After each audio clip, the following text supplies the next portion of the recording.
Tous les matins, j'ai l'impression de relever un défi en mettant le pied par terre. Puisque tous les matins, en fait, je suis face à la maladie et dire on se lève et on continue de rester debout.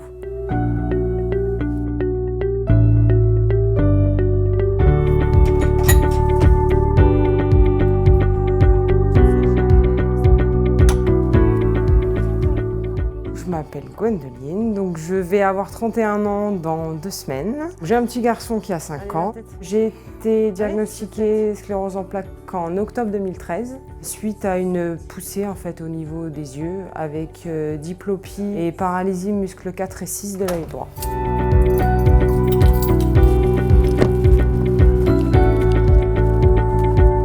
J'étais chef de rayon dans un magasin. Et c'est là où on s'est rendu compte en fait, que j'avais une sclérose en plaques. Donc ensuite j'ai été 1 an en maladie, 2 ans au chômage. Et on m'a conseillé en fait, de faire ce qu'on appelle une RQTH, c'est-à-dire une reconnaissance en qualité de travailleur handicapé. On n'est plus géré par le Pôle emploi, on est géré par le Cap emploi. Et j'ai retrouvé le travail dans lequel je suis actuellement. J'ai eu la chance que mon président que j'avais avant en fait, s'est renseigné sur ma maladie. Et m'a donné ma chance en fait pour pouvoir prendre la direction de l'OCAM où je travaille actuellement. Je me suis arraché les cheveux pour vos livres de cuisine. Hein. Mais bon, ça y est, j'arrive. Gwendoline est là depuis le 1er septembre 2016, donc un peu plus d'1 an et 3 mois. Je ne regrette pas du tout son embauche, bien qu'elle soit malade. Je pense que ce qui l'a convaincue, c'est ma force de caractère. Parce que j'ai toujours été quelqu'un de battante et je pense qu'il a dû le ressentir au moment de mon entretien. J'ai une expression qui est de dire en fait, c'est moi qui vais gagner et la maladie ne gagnera pas.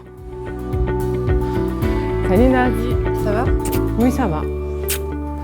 Je pense qu'il faut aussi annoncer la maladie aux collègues parce que ça peut expliquer pas mal de choses.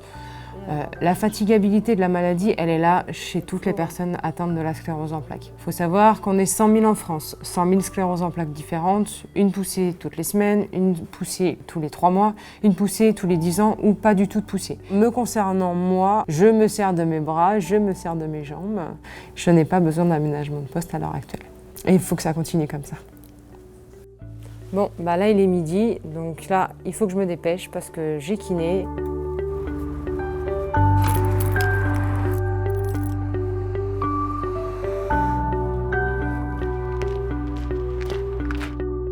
On va se mettre en bas? Alors je me bats pour mon fils déjà.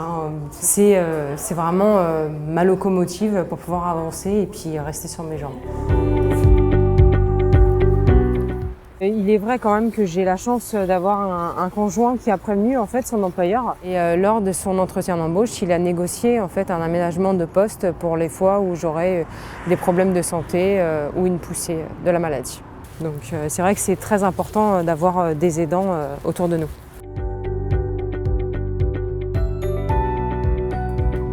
Gwendoline est une femme comme les autres, que je vois aucune différence en fait entre le travail que fait Gwendoline avec sa maladie et le travail que ferait une personne qui n'a pas de sclérose en plaques.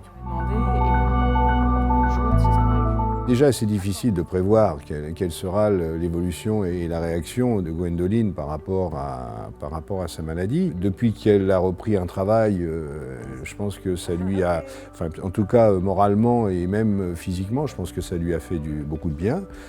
Après, voilà, on ne sait pas demain ce qui peut se passer. S'il devait arriver quelque chose, eh bien, on trouverait des solutions pour pouvoir au moins adapter ses horaires si elle avait un problème de fatigue ou quelque chose dans ce genre-là.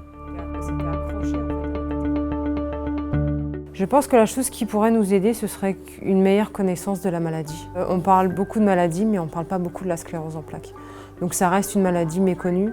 Et je pense que si le grand public avait une meilleure connaissance, je pense que les employeurs auraient beaucoup plus de facilité à faire confiance à quelqu'un atteint de la sclérose en plaques.